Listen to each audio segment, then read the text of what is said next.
Party দায়িত্ব দিয়েছিল দুটো সাংগঠনিক জেলায় পার্টির কর্মীদের সঙ্গে নেতৃত্বের সঙ্গে মিট করতে এবং নবগঠিত কোর কমিটির সঙ্গে মিটিং করতে। যেহেতু লোকসভা বিধানসভা ভোটের পরে আমার নন্দীগ্রাম ছাড়া সার্বিকভাবে কর্মীদের সঙ্গে মিট হয়নি, তাই এখানে 1000 জন নির্বাচিত প্রতিনিধি, মণ্ডল সভাপতি, মোর্চার নেতৃত্বের সঙ্গে একটা মিটিং হলো 2 ঘন্টা। তারপরে আমরা ঘণ্টাখানিক বসেছিলাম আমাদের নবগঠিত রাজ্য সভাপতি অনুমোদিত কোর কমিটির সঙ্গে একটা কয়েকটা বিন্দু নিয়ে মিটিং করার জন্য। তাতে আমি কিছু বিষয় বলেছি, আর আমাদের প্রদেশ থেকে যিনি এসেছেন সাধারণ সম্পাদক সাংসদ জ্যোতির্ময় সিং মাহাতো দলীয় কিছু নির্দেশিকা সবাইকে নোট করিয়েছেন। বাকি মলয় সিনহা মহোদয় ধন্যবাদ দিয়েছেন। এমএলএরা ছিলেন, এমপি ছিলেন, জেলা জিএসরা ছিলেন, প্রাক্তন সভাপতি এবং বরিষ্ঠ নেতারা ছিলেন। আগে তো প্রার্থীদিক নন্দীগ্রামে ওরা এটা বলছেন কেন? ওরা কি আমি বলিনি তো, কোথায় কোথায় দেন? না না বলিনি, আপনি মিসকোট করেছেন। না, আমি বলেছি স্থানীয় স্তরের নির্বাচনে কালীঘাট তৃণমূল বলুন আর ঋত তৃণমূল বলুন, দুপক্ষরই বেহাল অবস্থা, লোক পাবেন। আমি নন্দীগ্রাম নিয়ে কিছু বলিনি। নন্দীগ্রাম নিয়ে কি আপনাদের কিছু দ্বিধাদ্বন্দ্ব আছে নাকি? দাদা, অন্নপূর্ণা যোজনাকে নিয়ে গেল আমি 9700 ভোটে জিতেছিলাম, তো আমার কগুণ বেড়েছে 1996 থেকে 1956 থেকে 5 গুণ। তো এটার সঙ্গে 9700 গুণিত 5 যুক্ত করতে, তাহলে যেটা হয় সেটা হবে। আরে এখানে এগুলো নিয়ে কেন চর্চা করছেন আপনারা? এই জেলাতে এগুলো নিয়ে কেউ চর্চা করে নাকি? 2019-এ 37%, 21-এ 44%, 24-এ পার্টি ক্ষমতায় ছিল না 49, এবারে 56% ভোট পেয়েছি। তৃণমূল দাঁড়িয়েছিল দুটো পিলারের উপরে, একটা পুলিশ আর একটা আইপ্যাক। পুলিশ তো নেই, সরকারে না থাকলে পুলিশ থাকে না, আর আইপ্যাক তো ভোটের আগে পাতনি গুছিয়ে পালিয়ে গেছে। 2-4টা নিচের তলায় চ্যাং ব্যাং ছিল, সেগুলো দেখতে পাওয়া যাচ্ছে না। এরপরে কি দ্বিধাদ্বন্দ্ব আছে নাকি? 70% ভোট বিজেপি পাবে। তোলাবাজি বন্ধ হয়ে গেছে, সিন্ডিকেট রাজ বন্ধ হয়ে গেছে, রাস্তায় হাত পাতার লোক নেই, রাজধানী নেই, মিথ্যা মামলা নেই। ওর তো ভালো আছে, আনন্দ আছে, সবকে জেলে ঢুকানো উচিত। এখানকার বিজেপির লোকেরা তো উচ্চ শিক্ষিত, উদার, ক্ষমা ঘৃণা করে দিয়েছে। তো এখানে সব ভেবে লাভ নেই। গোটা রাজ্যও ভালো হবে, এখানে তো আরো আগে থাকবে।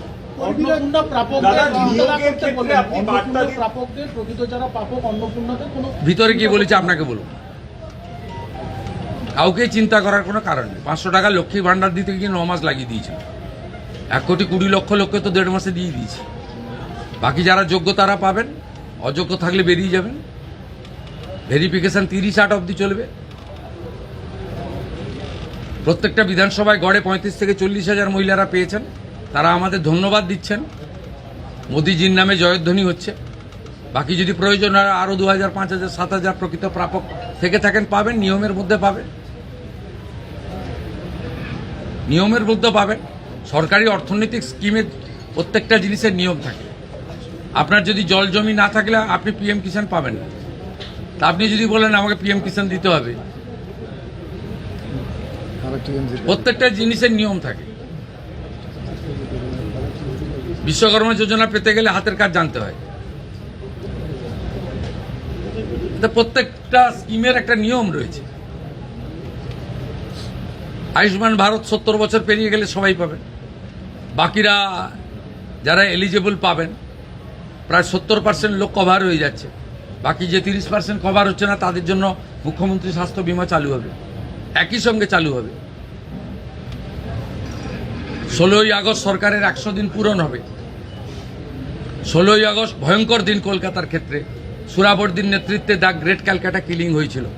আর সেই দিনটা তৃণমূল কংগ্রেস আগের সরকার খেলা হবে দিবস পালন করত।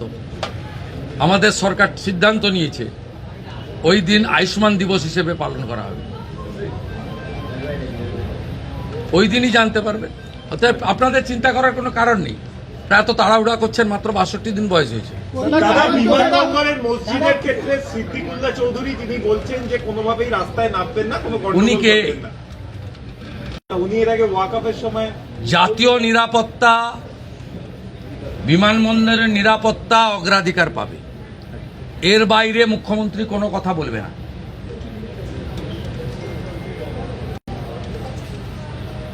উনি খুব নরম নরম কথা বলেছেন। এইটাই সরকার, অন্য সরকার হলে ধমকাতো, যেমন রেজিনগরের লোকটা ধমকাতো, এখন আর ধমকায় না। এই যে আগের সরকার থাকতো ধমকাতো যে আমাদের ভোটে সরকার করেছি, এখন নরম নরম কথা বলছেন। জাতীয় সুরক্ষা এবং বিমানবন্দরের নিরাপত্তা আগে দেখতে হবে। এই বিমানবন্দরের লোকেশন খুব গুরুত্বপূর্ণ নিরাপত্তার ক্ষেত্রে।